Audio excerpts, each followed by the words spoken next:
Mesdames et messieurs, bonjour et bienvenue une fois de plus au travers de cette émission. Les 30 minutes de l'entrepreneur, on vous l'a promis, on travaille d'arrache-pied jour et nuit pour vous trouver les entrepreneurs, toutes ces personnes qui acceptent de parler d'eux et ce qu'ils font. Et pour ce nouveau numéro, nous recevons pour vous, mesdames et messieurs, monsieur Paul Martin Moutanda. Bonjour, Bonjour vous Marie-Laure. allez bien? Très bien, vous-même? Moi, ça va toujours parce que nous venons vers vous, Ok. entrepreneur que vous êtes. Vous êtes entrepreneur, vous êtes coach, vous êtes formateur, vous êtes, voilà, booster. Quoi d'autre? Que connaître encore sur vous? Accélérateur de développement, oui. Oui, quels sont encore les... Stratège, conseiller stratégique, oui. Oui, et après, toutes ces casquettes font à ce que, quand même, nous aimerons découvrir qui est Paul Martin pour peut-être cette personne ou ces personnes qui vont vous suivre pour la première fois. Mhm. Qui êtes-vous, monsieur? Comment me définir? Je veux dire, je suis né un certain juillet 1965, Oui. ici à Kinshasa. Et j'ai, à l'âge de 9 ans, vu la situation familiale comme des grandes familles, Mhm. il y a quelques frustrations familiales avec les parents, etc. Oui, Très grande famille, évidemment. J'étais l'aîné de la famille, oui. voilà, en voulant revendiquer certaines choses. Quand on n'a pas toujours, n'est-ce pas? Là, on Tout parle ce de que l'on l'enfance qui vient, veut. quand ce qu'on veut, Mhm. parce que la famille est très grande, on est un peu Oui. frustré, et puis on décide de ne plus rien demander, ne plus compter sur qui que ce soit. Mhm. Et c'est à l'âge de 9 ans que j'ai commencé à pratiquer les arts martiaux. Pourquoi j'ai commencé par les arts martiaux? Oui. Simplement parce que je voulais me renforcer. Je me sentais assez sensible, je me disais pas très fort émotionnellement, Oui. et j'ai voulu passer par les arts martiaux pour me renforcer avec un modèle de Bruce Lee, Chuck Norris, etc. Oh, Et j'avais un oncle à moi qui faisait le karaté, que ok. j'appelle Tonton Germain, qui m'avait Mhm. initié au karaté, qui m'a donné les fondamentaux du karaté, vraiment stabilité, la bonne mentalité du karaté. Et finalement, Oui. j'ai été dans un club Mhm. avec le maître Ndoto Teddy, qui est Mhm. aujourd'hui le leader, enfin la Toujours ici à représentation toujours à Kinshasa. Kinshasa, Mhm. qui est le Miss Shokando, Oui. le grand maître Ndoto Teddy. C'était lui qui m'a vraiment appris le karaté et tout le reste, et tous les principes du karaté. Oui. Et c'est là que j'ai appris vraiment l'aspect, la maîtrise de soi dans les arts martiaux, la Mhm. maîtrise de l'adversaire et la Mhm. maîtrise de l'agresseur. Oui. Et pendant tout ce temps-là, mon cursus professionnel, mes études, je me suis vraiment constaté ou découvert plus le côté introverti, mais Mhm. surtout aller chercher la profondeur de toute chose. Oui. C'était naturel. Quand j'avais des jouets, je les Oui. cassais pour voir ce qu'il y avait dedans, mais je ne savais plus les remonter. Ok. Et quand il y avait des gens qui étaient proches de moi, je cherchais à comprendre comment ce qui fonctionnait. Et quand Oui. j'étais assez touché par la situation, je cherchais un moyen pour les aider. Bonjour, oui. Et ce qui fait que, bon, pendant ce temps-là, pour raconter une histoire très courte, je suis venu très vite pratiquant dans les arts martiaux, où j'étais assez bon ici à Mhm. Kinshasa. Déjà la ceinture verte, je commençais déjà à être un bon compétiteur, Oui. qui a fait que très vite, j'ai été champion de Kinshasa, etc. Et Oui. après moult, comment dire, pratique, Oui. expérience, je suis devenu champion de Kinshasa, mais vice-champion du Zaïre Ok, à cette à époque-là. l'époque, Voilà. oui. Et puis Mhm. nous avons participé à des championnats en équipe nationale en Afrique pour la plupart. Oui. Et très vite, je suis allé en Europe. C'est là où j'ai commencé un peu à découvrir mes capacités en analyste. Je suis analyste programmeur. Oui. Euh, j'ai appris beaucoup tout ce qui est IT. Mais en fait, quand j'ai commencé à travailler dans l'informatique, Oui. j'ai eu une forme de la grâce parce que quand je travaillais, je me sentais, c'est l'IT, il faut programmer, il faut aller jusqu'au Mhm. fond, mesurer, s'assurer que le programme fonctionne. Et j'ai eu une Exactement. image que si je continuais à travailler dans l'informatique, j'allais Oui. mourir. Ok. C'était une image comme ça. Mais c'était, je me voyais gros, mourir et puis pas très bien, pas en bonne santé. Alors j'ai dit, mais moi j'ai toujours fait les arts martiaux, donc j'ai toujours travaillé dans le mouvement, l'activité, l'homme, et donc je me sentais mourir en faisant cette activité. Oui. J'ai arrêté pour repartir à l'école et faire tout ce qui est psychologie appliquée, travail sur l'humain. Je Oui. travaillais avec les médecins, j'ai été travailler avec certains logisticiens, enfin pas logisticiens, mais surtout ceux qui travaillent à la morgue pour savoir comment Mhm. le corps fonctionne, Mhm. tout ce qui est neurosciences pour m'assurer comment est-ce que le cerveau fonctionne de l'homme, Oui. la physiologie, j'ai fait les sports, j'ai fait l'aérobie pour savoir comment est-ce que le corps récupérait. Donc j'ai vraiment appris du corps humain pendant toutes ces années, Oui. sans voir le côté pécunier, ni Oui. voir vraiment le côté travail en soi, mais Mhm. j'apprenais énormément alors que je gagnais bien ma vie en ce moment-là. Et Mhm. pendant ce temps-là, je commençais aussi à travailler l'aspect de créer des entreprises en formant les hommes. Et donc, je me suis vraiment découvert le côté équiper mes collaborateurs à faire comme moi, parce que je ne pouvais pas m'occuper de tout le monde en moment. Tout faire au même moment, oui. Voilà, très très bien. Et donc, ce qui a fait que pour pouvoir toucher le plus de monde, j'ai voulu former beaucoup de gens. Et c'était les premières entreprises que je commençais à créer, parce que j'avais besoin de répondre à un besoin. Mais ce besoin-là, c'était quoi? Oui. Il y avait beaucoup de monde qui bénéficiait de mes atouts, surtout quand je donnais les formations de gestion de stress avec les stratégies derrière et les techniques à l'École internationale management et développement, à IMD, comme on dit, International Management and Development School, qui est en Suisse. Et je voyais beaucoup de cadres d'entreprises, Daimler, Mondial, Nestlé, qui venaient et me faisaient toujours la remarque en disant, mais tu sais, Martin, ce que tu donnes comme élément, tu ne te rends pas compte, mais nous, ça nous aide tellement, mais tu ne te rends pas compte de la richesse de cela. Donc, ça ne vaut pas les millions que nous gagnons. OK. Bon, je dis, OK, mais entre-temps, moi, je ne suis pas millionnaire. Non, mais c'était des feedbacks qui m'ont vraiment réconforté en l'idée que le plus important, c'est l'homme, peu importe ce qui se passe, c'est le bien-être. Ce qui a fait que j'ai vraiment forgé le travail, le côté l'esprit sain dans un corps sain. Oui. Et c'est ça qui m'a motivé jusque-là. Et pour que l'esprit sain soit dans un corps sain, l'homme a intérêt à se maîtriser. Bien sûr. Maîtriser l'adversaire, l'adversité ou l'agressivité aussi, pour qu'il soit en harmonie dans ce qui est Voilà, et aujourd'hui, long parcours, Monsieur Paul Martin, vous êtes une marque pour la République démocratique du Congo. Aujourd'hui, on ne peut pas passer sans carrément vous apercevoir dans n'importe quel domaine, beaucoup plus entrepreneurial.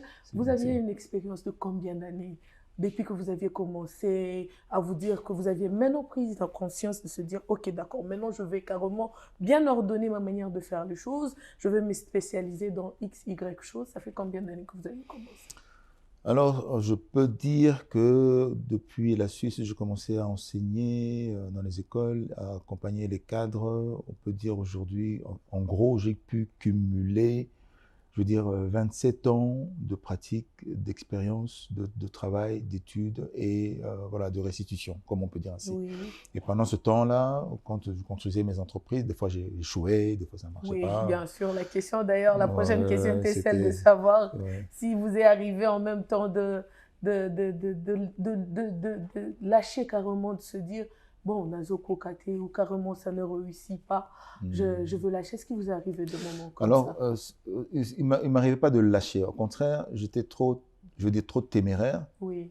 Je ne voulais pas lâcher. Je dis, je vais y aller jusqu'au bout, même s'il fallait aller contre le mur.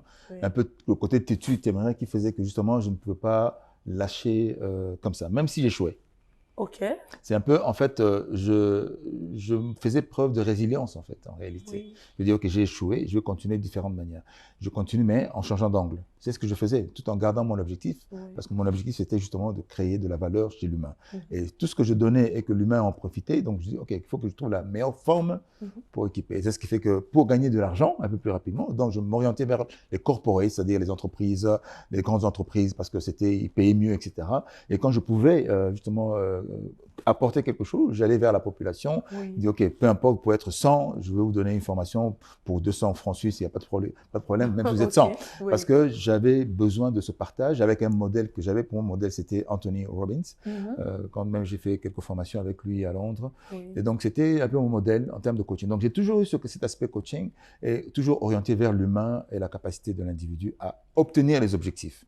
Et donc, comme tout individu, peu importe l'environnement dans lequel il est, comme il s'agit de l'individu, il peut toujours obtenir les objectifs s'il fonctionne, enfin, il met les conditions en place, peu importe dans quel domaine il est. Peu importe le domaine dans lequel il est. Et aujourd'hui, vous vous êtes décidé de venir partager aussi votre expérience en République démocratique du Congo.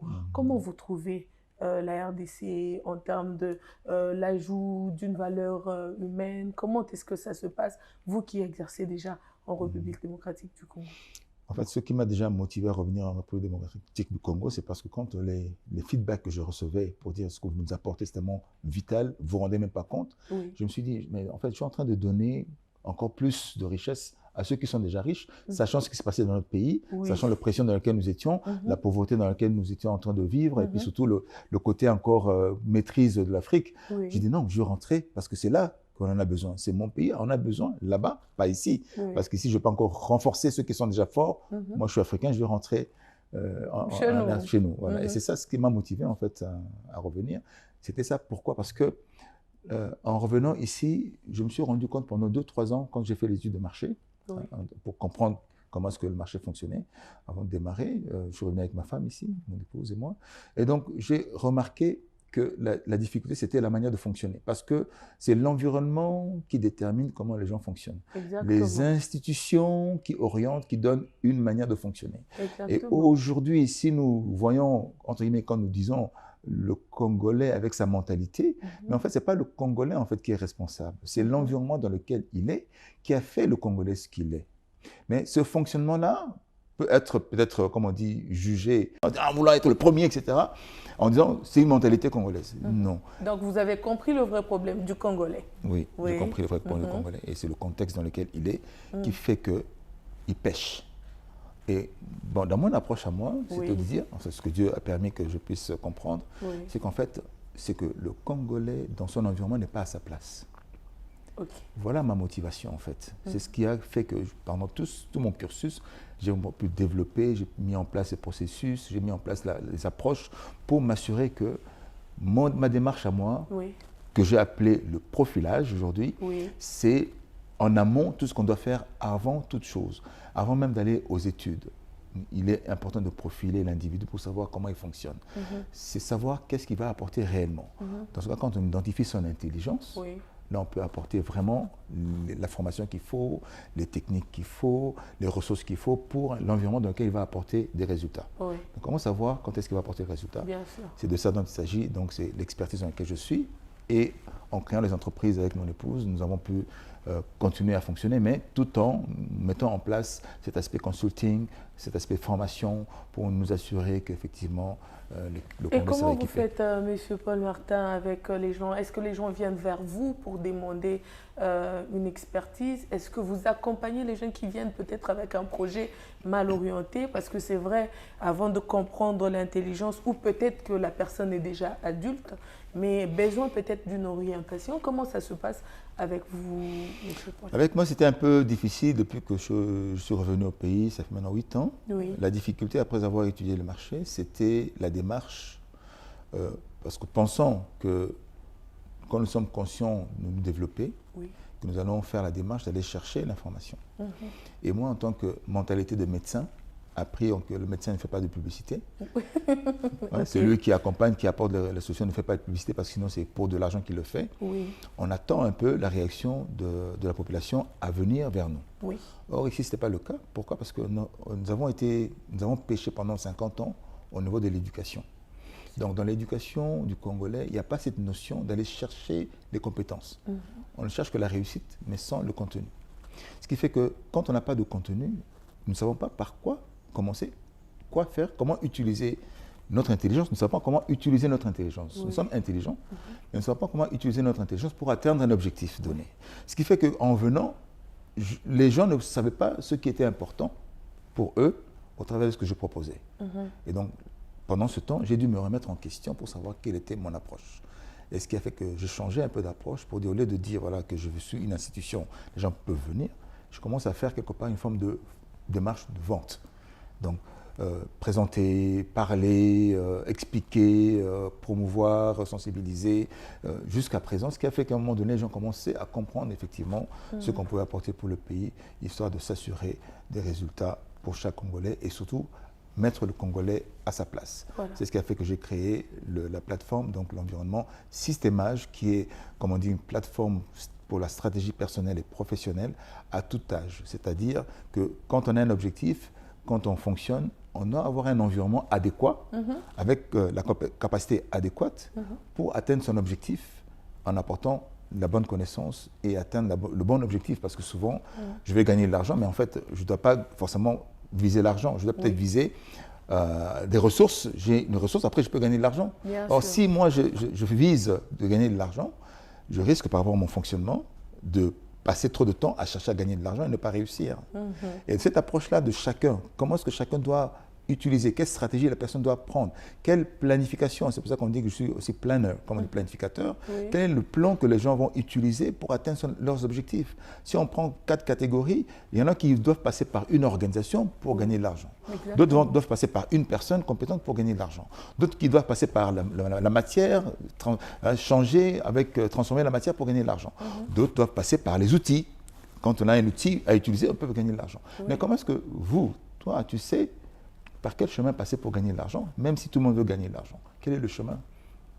Ok. Ça, c'est le travail sur lequel je suis en train de faire, effectivement. Vous avez parlé de créer un environnement sain à tout âge. Est-ce que doit-on comprendre par cela que vous pouvez former enfants, adultes et vieux selon le besoin, ou carrément vous avez catégorisé votre manière de former ou accompagner les Congolais? Je suis formateur certifié, en tout cas diplômé formateur d'adultes. Oui. Hein. Et donc l'adulte, c'est déjà le jeune homme qui a déjà à peu près... Au-delà de 18 ans? 18 ans, non, même déjà 12 ans, parce que l'autorité commence déjà quand on a déjà 8, 9, 10 ans, Oui. on a déjà un fonctionnement. À partir de 10, 12 ans, je peux enseigner les enfants à partir de 12 ans. Mais en dessous, c'est difficile, parce que c'est encore enfantin. Oui. Donc c'est quand l'enfant entre déjà dans un fonctionnement, dans une dynamique qu'il maîtrise, dont il est habitué, là on peut passer par la formation. Pourquoi? Parce qu'on identifie le processus facilement. On peut collecter le fonctionnement. On peut identifier qu'est-ce qui mène cette personne à échouer et qu'est-ce qui mène cette personne à réussir. Quand on peut l'identifier, on peut maintenant mettre en place en fait des archétypes. On peut mettre en place une forme de fonctionnement. On assigne des opérations pour une destination. Oui. Quand on a un objectif à atteindre, il y a un passage, il y a un chemin par lequel passer. Et c'est ce qu'on appelle le profilage, en fait. Et là-dessus, on dit, tiens, quel est l'individu qui va atteindre quel objectif, dans quel environnement?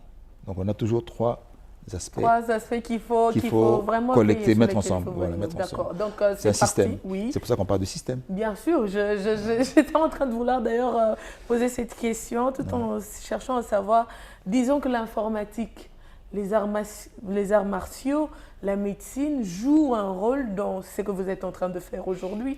Vous avez fait tout ça, c'est que vous êtes en train de partager comme expérience aujourd'hui. En fait, j'ai fait de tout ça un tout.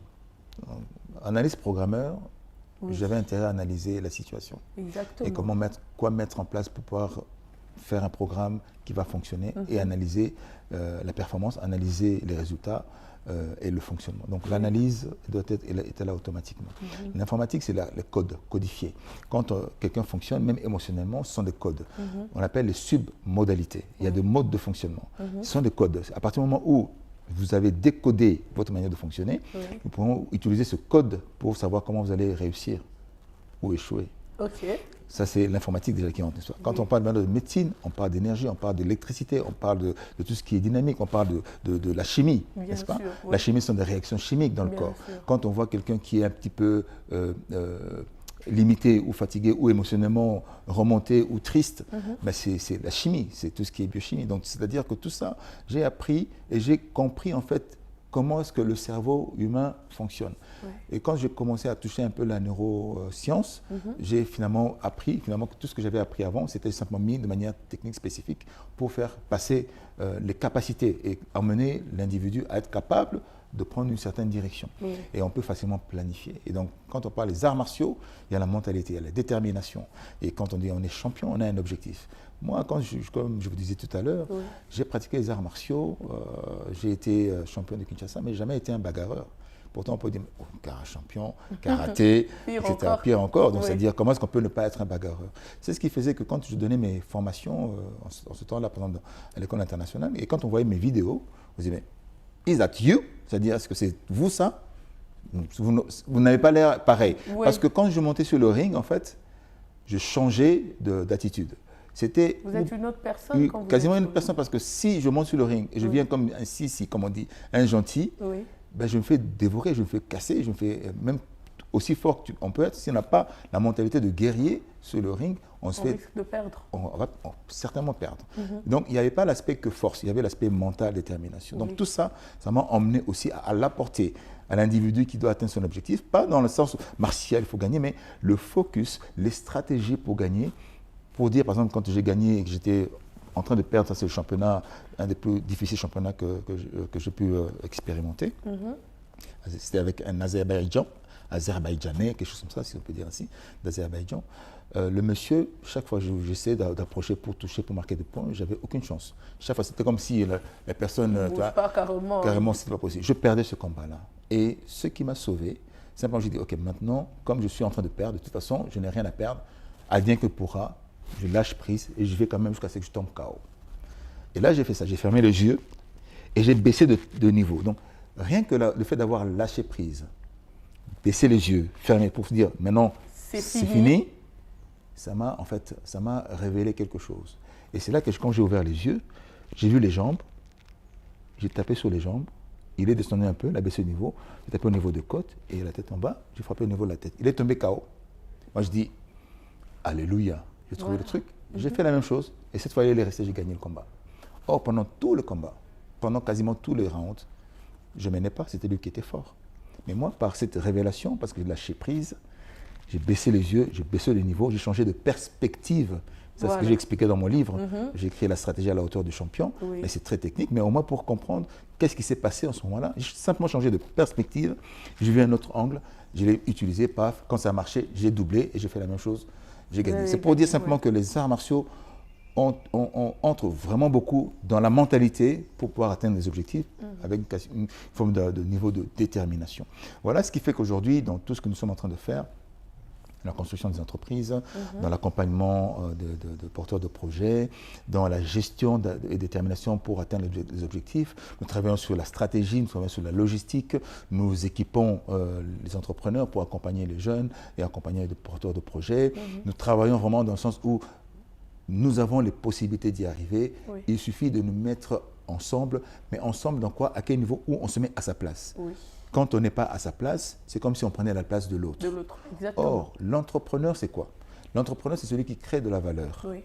Qui prend quelque chose au début et puis qui transforme, qui devient quelque chose de vendable à l'autre. Ça, c'est un peu le point de vue stratégique. Mais le véritable entrepreneur, c'est lui qui réussit, à part la stratégie de savoir qu'est-ce que je peux transformer, mais il doit être capable d'emmener du zéro, par quelles étapes tout ça va passer physiquement jusqu'à ce qu'il livre au client qui va lui restituer et faire la transaction.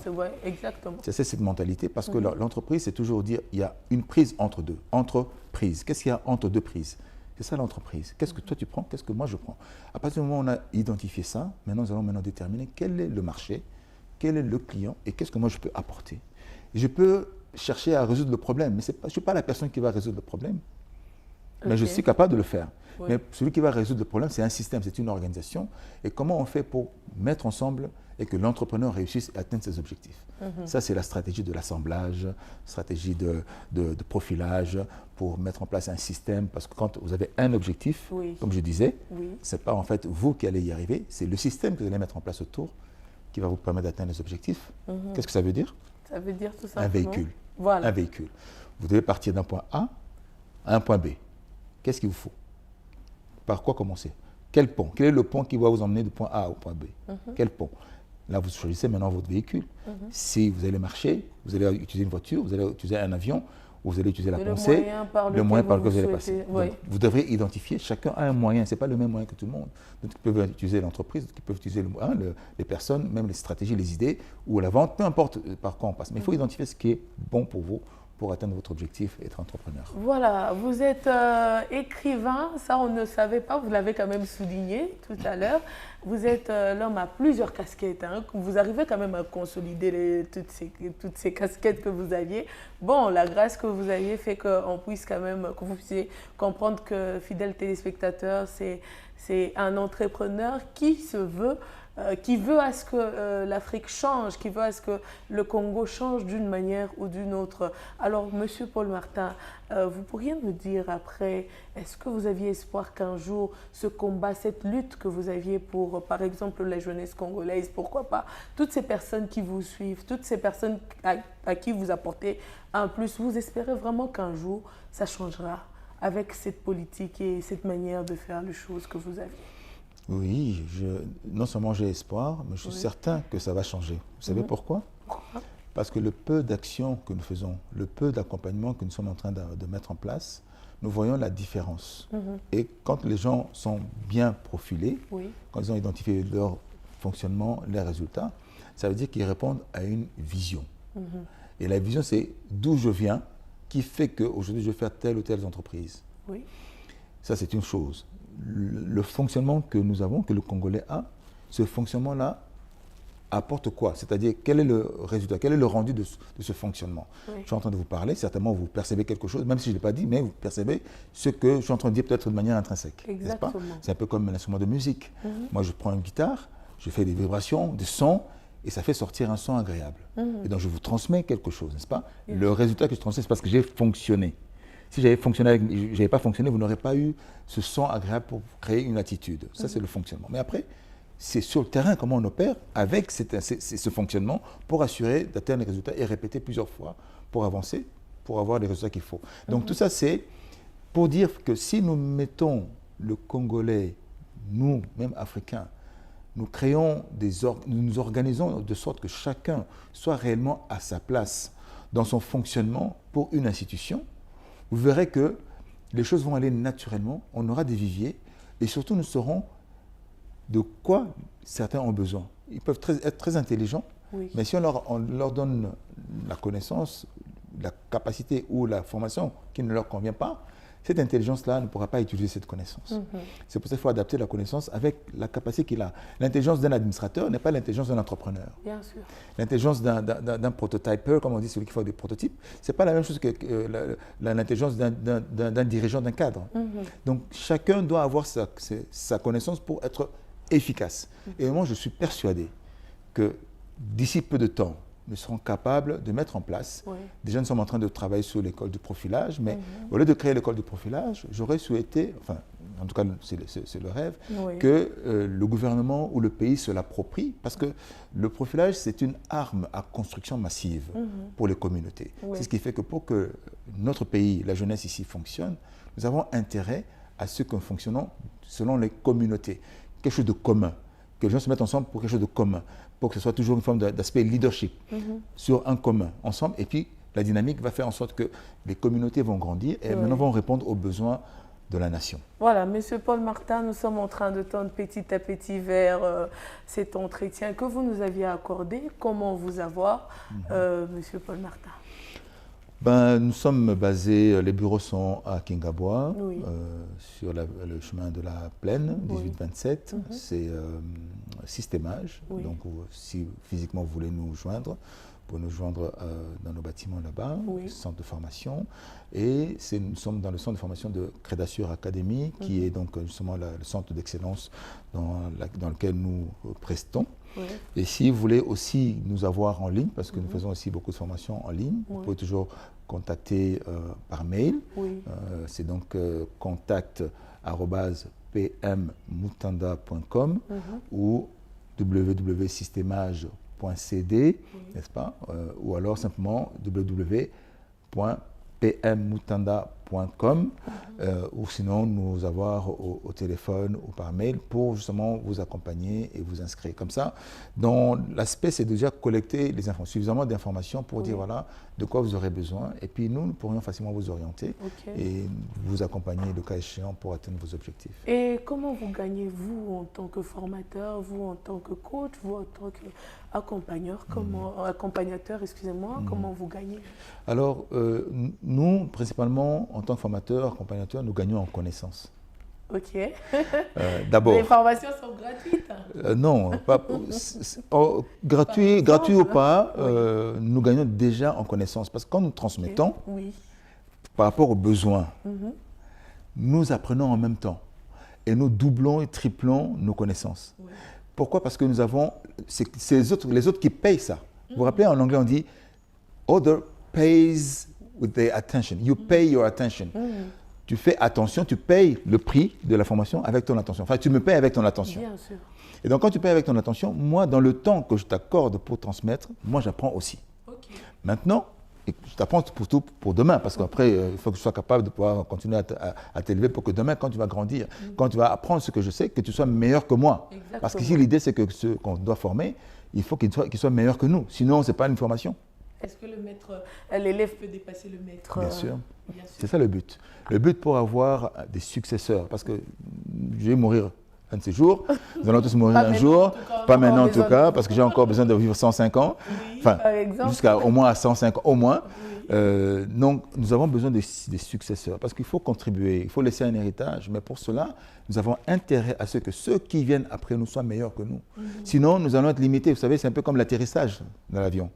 Quand on veut atterrir, on ne vise pas l'atterrissage ici, on vise là-bas. Exactement.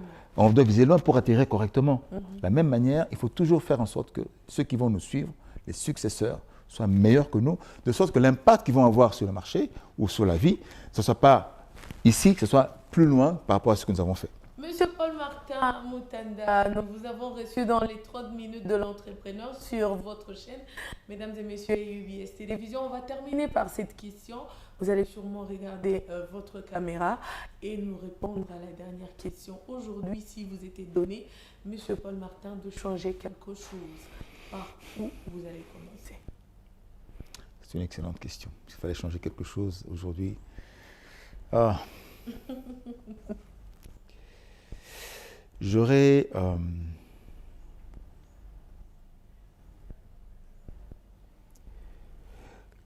mettre un système dans un système, c'est tout le challenge. C'est trop informatique ça. Ok, c'est trop informatique. Ok. Oui. L'idée, c'est que chacun, peu importe, parce que nous avons des projets, tout le monde est intelligent. Oui. Il est important de commencer, si on doit changer quelque chose, Oui. de commencer à créer une école ici en RDC de gestionnaire de projet. Parce que d'après les études de 3 années avec comment on dit, oui, entre autres, ça peut être un bon système. On doit créer une véritable école nationale des gestionnaires de projets parce que le pays manque de projets. Maintenant, sur cette base-là, c'est faire une institution de profilage. On peut appeler ça orientation, mais bon encadrage pour rassembler les bonnes personnes, de sorte qu'avec l'intelligence que nous avons, avec une nation aussi riche, que nous devenions une arme pour construire le pays. Et cette arme-là, c'est l'intelligence. Nous n'avons pas d'autres armes. Nous avons 3 éléments comme monnaie. La connaissance ou l'intelligence, l'argent ou le temps. Or, ici en RDC, qu'est-ce que nous avons? Le temps. Le pays a de l'argent, de ressources, mais des fois, il nous manque de connaissances. Et pour ceux qui ont la connaissance, ils peuvent faire gagner du temps aux autres et faire gagner de l'argent à la nation. Voilà. S'il fallait changer là, quelque chose, je dirais, mettons en place une organisation qui structure et qui fait des castes de compétences, de capacités pour mieux équiper et travailler sur l'apprentissage. Nous avons perdu beaucoup d'années en termes de scolarité ou bien de tout ce qui est éducation. Nous allons rattraper la génération qui est en train d'arriver, mais cette génération qui est passée 20, 30, 50 ans ne doit être orientée que sur la base de l'apprentissage pour répondre aux besoins de ceux de notre génération. Exactement. Mesdames et messieurs, nous sommes arrivés à la fin de cette émission, les 30 minutes de l'entrepreneur qui a eu le plaisir de recevoir pour vous Monsieur Paul-Martin Mutanda. Merci beaucoup de rester fidèle à ce programme. Merci à toutes ces personnes qui ont fait le choix de nous suivre non seulement sur nos antennes, mais aussi sur Internet. Merci de continuer à nous faire confiance. Des remarques et suggestions, nous attendons parce que cela va nous aider bien sûr à évoluer, à faire mieux.